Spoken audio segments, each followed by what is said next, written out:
I'm Vin. I'm Sori. If you would like to get your song reviewed, dear listener, there's the filthy capitalist option. As Sori says, 125 gets you straight to the head of the line. You don't have to be a part of the alliance. You don't have to be part of the group. Wait a minute. And the biggest thing is you don't have to wait. You hop, skip, and jump right in front of everybody. 125 gets you there. You do that 3 times, and then get mashed down to the $75 rate for perpetuity. Yes! Also, there is a band review option.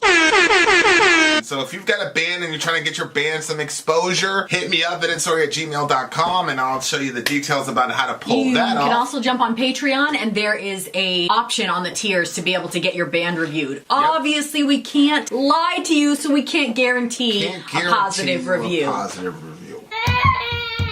Get what you get. It's just rubbish. Rubbish. Rubbish. That's British for garbage. My favorite is the community option. $1 at the gate gets you in at Patreon. You get to join an alliance. The alliance joins their points together, and that helps determine what songs that we do. The alliances hang out on Discord. Message me on Patreon to get the link. And they do all kinds of other cool things. They do Minecraft, Dungeons and Dragons. Yeah. It's really a community within the community. Anybody can go on the Village, facebook.com/Vin and Sori. There's 160,000+ people on the channel.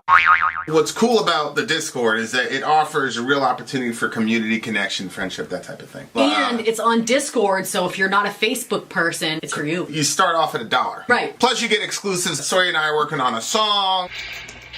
So the first 15 seconds of that was on Patreon. Also, at $15 tier and above, when we actually debut the video, they're going to be there live with us. There you are, dear listener. Buy merch. Okay, guys. Thin Lizzy, the name of this song is... Where'd it go? Holy War. Holy War. Let's go.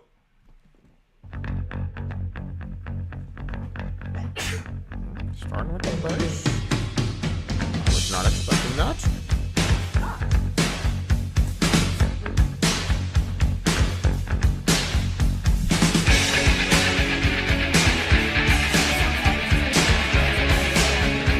Do it.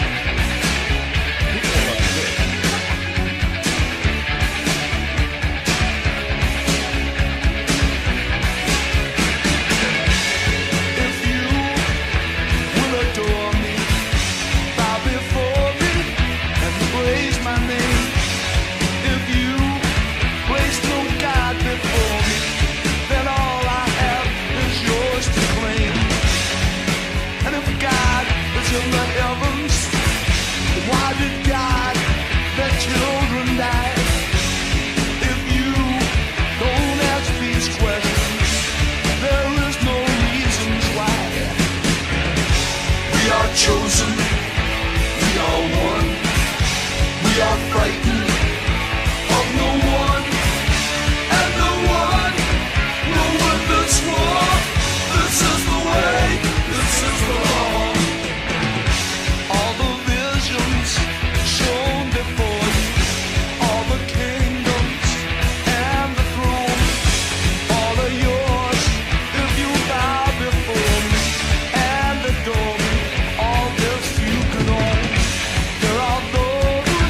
Huh.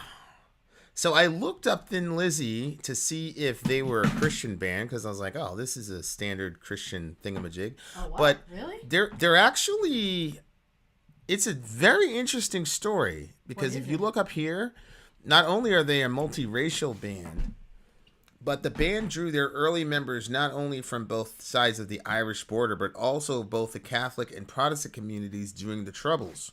Remember that with the zombie song? It's about that. So when he's singing about this war and all the rest of it, that's in the background. Oh wow! See what I'm saying? Like, and then you've got two Christian groups. You've got Catholics and Protestants. And I understand a very hardcore Protestant will say Catholics are not Christians. I understand that. I acknowledge it. I'm not that guy. They're Christians. That's my belief. But, okay, we'll talk about that another time. But you've got two Christian groups going after each other. So it's interesting because. And he's talking about, this is the law, blah, blah, blah. And if you're not conversant with what these people have been through in the name of religion, particularly Christian religion, it kind of looks like, oh, it's a hokey Christian song. I didn't get that one. Yeah, I don't know. In the chorus, we're chosen, we're one, we're frightened of no one. No one will win this war. I actually thought they were mocking at that point. Well, that's what I'm saying because it's so hokey and Christian-y. But if you actually, if you look at it as the band saying that, the band being in defiance of their particular Christian community, then the chorus makes it has a lot more meaning. Because when he says we, you've got Catholics and Protestants and multiracial people in the same band. So there's so many opportunities for division. Yeah. Oh, how could you play music with him? He's a Catholic. How could you play music with him? He's white. Blah, blah, blah, blah, blah. And so they're saying, man, we were chosen for this, and we're not scared of none of you guys. Fuck you guys. Of course, he didn't say fuck you guys. It's a very, very conciliatory message, but it's very, very, it's a very, very powerful song. Would you say the live version was more was stronger? Damn it, Sean. Damn it to hell. Go look at the live version. Maybe what we'll do, Mod, can you please get rid of that webcam person, whoever that person but is. you don't forget to report them. Yeah, report them. I'm going to do it right now. Listen, if you're a sex worker, no, I have no judgments for you. But we don't believe in exploiting the female body or the male body for people's sexual gratification. So we have no judgments for you. It's just not something we're going to tolerate on the channel, okay? Right. Yeah, so you got these warring factions, and they're saying, hey, we were chosen for this, yada, yada, yada. Mm-hmm. Really good song. Yeah. Really, really, really, really, really good song. Really good lyrics. And like I said, it just when you have that in the background, it just gives you a deeper feel for the lyrics and what they were actually trying to say. See what I'm saying? Yeah. Yeah, you sent the live version. My bad, dude. What I was trying to do was find lyric videos. You see what I'm saying? So I was trying to find lyric videos so people could follow along. But yeah, bro, definitely next time I'll try to be. Listen, for other DJs, if you have hey, this would really, really, really work. Even if it's an official or a live or whatever. Like if you say, hey, I really, really want you to do this version, we'll do our best to do that version. We already did that earlier. One of the songs got blocked and the stream got interrupted, but we're okay. So don't worry about that. So try when you do the DJ stream, try to get the exact type of video that you want us to review. Sean did his due diligence. He did it. I just did a different one because I was trying to find a lyric video. I'm just saying going forward. Okay, back to our regular scheduled program. And of course, he then asks the big question, right? And because the big question is, well, if God is there, then why are children suffering? Yeah. If you will adore me and bow before me and pray to my name, if you place no God before me, then all I have is yours to claim. So that's the first paragraph. It's also not true. How is it not true? And this is why I didn't think it was a Christian band at all. If you will adore me, it sounds like how people that don't know God explain him. If you will adore me, bow before me, and praise my name. If you place no other God before me, then all I have is yours to claim. That's not even how it goes. There's plenty of stuff that God has that we don't have, even if He is your God. And then people say God will never give you more than you can handle. Not true. Yeah, but all of those phrases are in the Bible, though. What? That he won't give you more than you can Bow eat? before me, praise my name, place no God before me. That all I have is yours to claim? Yeah, I don't really have a problem with that line either. I think you could make a biblical case, but it says that we are going to inherit the universe with Christ in Romans 8. Yeah. That we will rule with Christ if we suffer with him. Revelation 2, I'll grant him authority to sit by my But throne. this doesn't talk about suffering. This just, like, basically talks about it sounds like just blind following the way that they explain it. Adore me, bow before me, praise my name.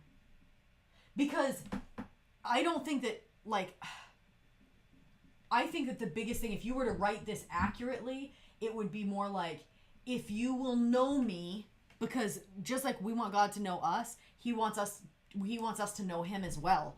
And so if you know God and you get to know him and you read the Bible to get a deeper understanding of who he is, and when you're praying, you're talking to him and all that stuff's happening, then, I mean, sure. Something's going on with your mic. That's why it's important to have headphones so you know how you register. Yeah, but I have to earplugs at night, and it hurts my ears. My canal hurts. I know. Okay. So go ahead. What were you saying? So to me, I didn't think it was a Christian band at all. And then it just goes, that to me, that's like that's the big question.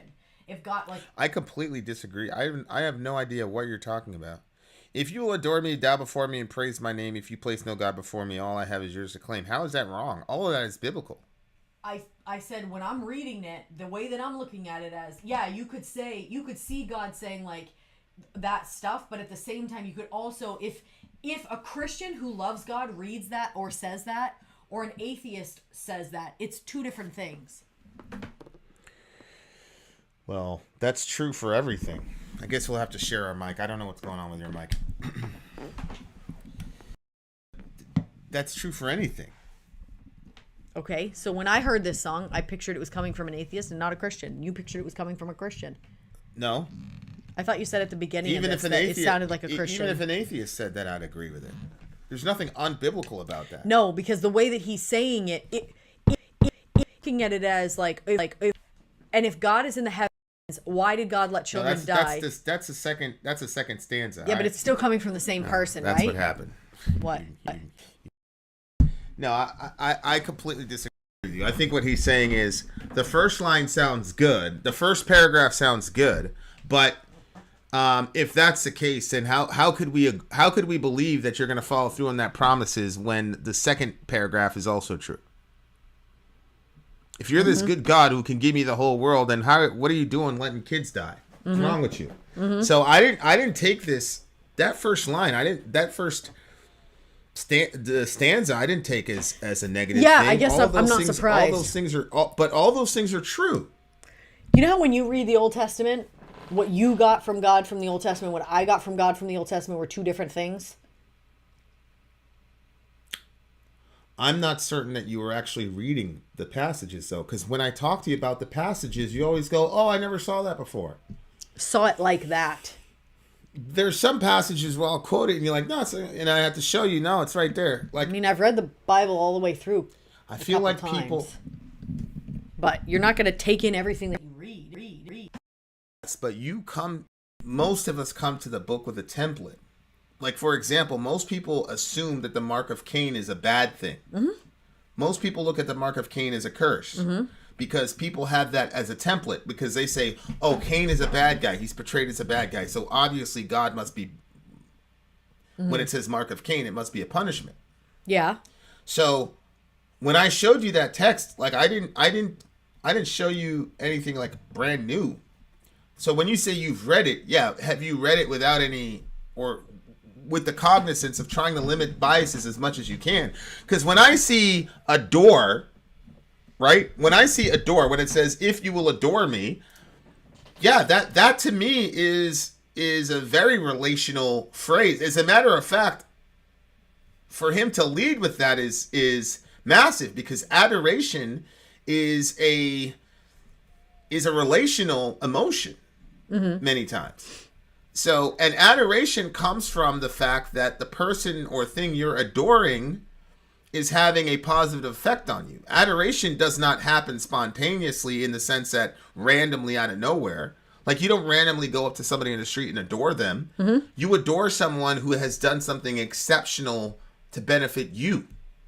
Mm-hmm. And what's interesting in the Old Testament, when God says, you shall have no gods before me, he starts it off. You know how God starts off the 10 Commandments? I am Yahweh who brought you up out of Egypt. Right? Okay. So that's really interesting, because I don't hear any of that. So I'm just going to keep going. Yeah, but go ahead. So if I say to you, if you said, hey, sorry, do you want to marry me? And I had said to you, I will. If you adore me and you bow before me and you praise my name, and if you don't put any other women before me, then yeah, I'll marry you. Okay, there's like a negative sound to that, right? Because of what I'm asking you to do, because I'm just a human and I'm not a god, right? Well, you're not the God. Yes. Well, no, that's an important distinction, right? Okay, yes. I'm not the God. You see where I'm... But sometimes I feel like we're missing the forest for the trees. Whatever that saying is. Well, okay, when you say it, it's bad because you're a created being. Right. And so if an atheist says it, they're not looking at God as like he's the high... And he... Of course you should adore him. Of course you should worship him. This is good and this is holy. This is good, wholesome sort of whatever. Instead, an atheist can turn John 3:16 into something holy. Yeah, I know, but I'm saying that's so how the is view, that the standard? because that's the view that I'm just saying how I interpreted the song. So you read that view, yes, because atheism into that. Yes, because the next one, if God is in heaven, then why does he let children die? That is something that you hear people say all over the place. Yeah, but that's not something only atheists ask. I just had that conversation with Dorian yesterday. And if you look at the next line, if you don't ask those questions, there's no reason why. That doesn't sound like an atheist saying, fuck your religion. He's saying, we got to ask these questions. Mm-hmm. We got to have this discussion. Mm-hmm. That's not somebody who's hostile. Right? Like, you're saying that he's... What does he mean by saying, if you don't ask these questions, there's no reason why? There's no reason why? You're never going to get to the bottom of it. You got to have that discussion. You can't ignore that discussion, the problem of evil. You got to deal with it. I don't understand how there's no reason why means you're not going to find out. That doesn't even make any sense. But if you don't ask the questions, you can't get an answer. And if you can't get an answer, you can't understand the reason. Okay. So you have to question it. Mm-hmm. So he's saying, he's encouraging people questioning God and religion, but he's not doing it in a way that's, hostile, in my opinion. He's saying, if you don't ask these questions, we're not going to understand why. We got to figure it out. And then he figures we're chosen. We're not frightened of anyone. So to me, I understand why an atheist would bristle at verse 1, because they commit the category error of assuming that God is kind of like us, only a little bit stronger, a little bit older, a little bit smarter. Mm. There's not the understanding that we're dealing with a completely separate ontological reality. Right. Yeah. So it's like, well, he's a dude like me. Why do I have to bow down to him? He made you. Right. He sustains you currently. Right. So, yeah, but that's not the tenor of the song. Okay. I mean, that's what I got from it, because I didn't understand if you don't ask the questions, there's no reason why. Because if you look at the next one, all the visions shown before you, all the kingdoms and the thrones, all are yours if you bow before me and adore me. All this you can own. Well, that's clearly, again, that sounds negative to me. It is negative. Who said that? Satan. Right. So he's contrasting God's promises in verse 1 with Satan's promises in verse 4 or 5, whatever it is. So what he's saying, it looks to me like he's saying you've got two people offering you everything. You've got God offering you the world. I mean, everything. All I have is yours to claim. And you have Satan offering you the world, and you have to choose between the two. Mm-hmm. That's what it looks like to me. But what he's saying is, if you're on the God side, great, but you have to deal with why does God let children die? Right. Right? Right. You have to deal with that. Yeah. So for me, you got, and Sean is saying it's a song about fighting evil, which is I agree, it's true. And when you consider the fact that you've got multiple groups who are supposed to be fighting each other in this band together, particularly the Catholic Protestant thing in the midst of the Troubles. I mean, this is an Irish band. Mm-hmm. I mean, holy shit. That's some groundbreaking shit. One of those things that I think can only happen in metal. Because we can't do this in rap. We can't have like a group of BDs and GDs together rapping together and saying we need to come together. We still haven't figured that shit out yet. But these guys have. So it's one of those things where this is where you kind of hat tip to metal and say, you got artists that are speaking about real shit in the middle of it and taking real risks, in my opinion. Okay, and what about this one? Explain this one. Just as Satan tempted Jesus and Jesus slips and falls, he's a station on the cross now and he's dying to save us all. When did Jesus slip and fall? Oh, when he was carrying the cross. Right. Okay. I thought, again, this was a misunderstanding of what happened. Like, I thought they were just saying... Well, it's smart. Say, no, Jesus didn't slip and fall. Like, Jesus was perfect in all the ways. It's a smart line, though. Oh, that goes to the tripping in heaven thing, too. Right. Because I asked Vin, I'm like, there's not going to be tripping in heaven. And he was like, well, of course there is. He's like, tripping is not a sin. I'm like, well, I thought it was... Didn't I have to have a call? Didn't you make me set up a call? Was it with it was me, you, and it wasn't Daryl, it was another guy. You know what I'm talking about. No. And we had to have we had an hour conversation about it. It's ridiculous. Wow. You're like, you need to call this guy. We'll have it. He was a villager. I forgot his name. He's one of the guys that, whatever. Oh, well. Well, that one stuck in my head. What did? Because you're always like, ew. That one remembered that tripping and falling is not a sin. Oh, yeah. Yeah, that's good. If God is in heaven, won't you save me now? Oh, Lord, forgive them for what they've done. Lost children of Babylon. Oh, Allah. Oh, no. This is the Holy War. Allah? Yep. Oh, okay. Good job. Good job then, Lizzy. All right. So Ben Webb asked the question, if God is good, why do babies die needlessly? And so here's how I usually answer that question about the problem of evil and why babies die and other horrible things that are inexplicable. Deuteronomy 29:29 says, the secret things belong to the Lord, but the things revealed belong to us and our children, so that we might obey all the words of this law. Mm-hmm. And so what that is saying is there are things, or technically God's secret decree, if you want to call it that. There are things where that bad things that happen that are against God's revealed will. For example, don't kill. So when God observes an act from the lens of just his raw, pure nature, he's either happy or upset based on what the person is doing. But when God observes the same action, because you're dealing with a being. Now remember, one of the issues that you have to deal with when we're talking about God is you're dealing with a being who can function in time and eternity simultaneously. And even the term simultaneously is ridiculous because simultaneous is a temporal marker. But when you have a being that can function in time and eternity, then by definition he's looking at the world through multiple lenses. Mm-hmm. Okay. So when God looks at the lens temporally, he reacts based on his nature. So he's good, he's loving. A kid dies, he's upset. He's good, he's a giver. Somebody steals, he gets upset. But on the other hand, when God steps out of time and observes the world through the lens of eternity, then things are different. So for example, and this is an example that my son brought up to the pastor today, the pastor says everything doesn't always happen for a reason. Sometimes bad things just happen. And God is never behind any bad thing that happens. And so Dorian said, well, that doesn't work with Isaiah 53:10. Isaiah 53:10 says it pleased the Lord to crush him. That it brought God the Father pleasure in the crushing of Jesus Christ on the cross. That's what Isaiah 53 says. Okay.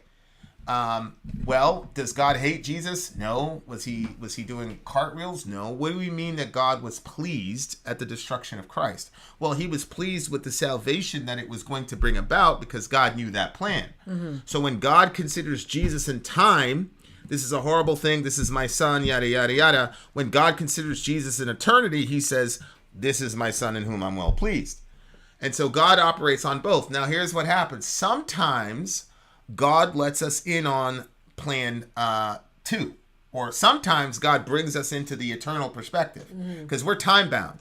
So sometimes God will bring us out of time and tell us, okay, this is what I was planning, right? So that's why you have passages like Isaiah 53 and all the rest of it. But and then there are times when God will personally reveal to you, this is why it happened. Like, for example, I know why I had to go to the hospital. I had to do that. I had to go there and I had to spend that time there. I had to have all these scars on my arms because there was a girl that needed to see that I had it and I made it out. That had to happen to me. It's not something where God's like, we'll make lemonades out of lemon. No. It's not just one. There's been multiple He times. wrote that into my story. Yep. And it was for other people. Right? So sometimes God will reveal to you his secret with scripture. Other times he'll reveal it, with your own personal whatever. And there are times when he says, no, I'm not going to tell you that. I'm just going to leave you in time. And when God does not reveal to you his secret decree, then your job is simply to obey what he's commanded you. So that's why it says the secret things belong to the Lord, but the things revealed belong to us and our children so that we might obey all the words of this law. So Ben, you asked about why does God allow babies or children to die? And the answer is, I don't know why God allowed that specific baby to die. But what I do know is what God has revealed to us, and that is that we should not kill babies. So, Ben, if you're concerned about God's secret decree of infant death, which is good, one of the ways of addressing that concern, Ben, is to be the type of person that works in the world to make sure that no other baby dies on your watch or with your influence. Yeah, right? That's true. So that's how we're supposed to manage that passage, and that's how we're supposed to manage mysteries. We're supposed to say, okay, God's operating in time and eternity. When God operates in eternity, he's got a plan from A to Z, and it's going to be accomplished. Period. And sometimes he pulls back the curtain and shows us. Other times he doesn't. Right. What he has showed me, though, is the law that he's revealed, and that is something I could bank on 100%. And I don't need to ask any questions. When it says, save those who are going to their death, advocate for the innocent, care for the orphan and the widow, care for the foreigner, I say, okay, I don't know why God allowed Roe v. Wade to go to get passed under these false pretenses of right to private, whatever bullshit thing. That I have no idea. But I can't stand Douglas Wilson, but what I will say is that God has created this world full of dragons, and he's created us to destroy them. And that's the fun. That's how you have fun, right? So we're always gonna, I was listening to Al-Laki, he said jihad will continue until Yom Al-Qiyamah, till the day of judgment. Jihad's gonna continue to the day of judgment. Now he's talking about physical boom, boom, boom. What I'm saying is we're always gonna be at war with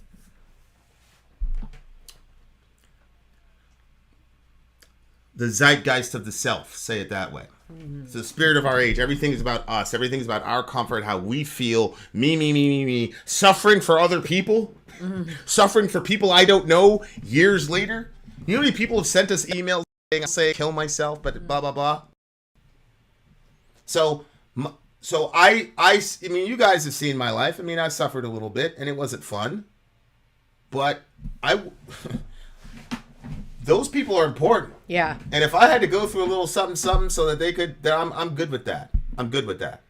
I'm not good with women being assaulted. I don't know why God allows that to happen. I'm not good with, obviously, babies. I'm not good with the shit that we do to people all over the world. I don't understand why God lets that happen. And I have, just because I understand that that's part of his secret decree, that doesn't mean that you can't say to God, what the fuck is happening here? Yeah, exactly. Because that's what, even though Moses wrote that, the things revealed belong to us and our children, he still would say to God, what are you doing?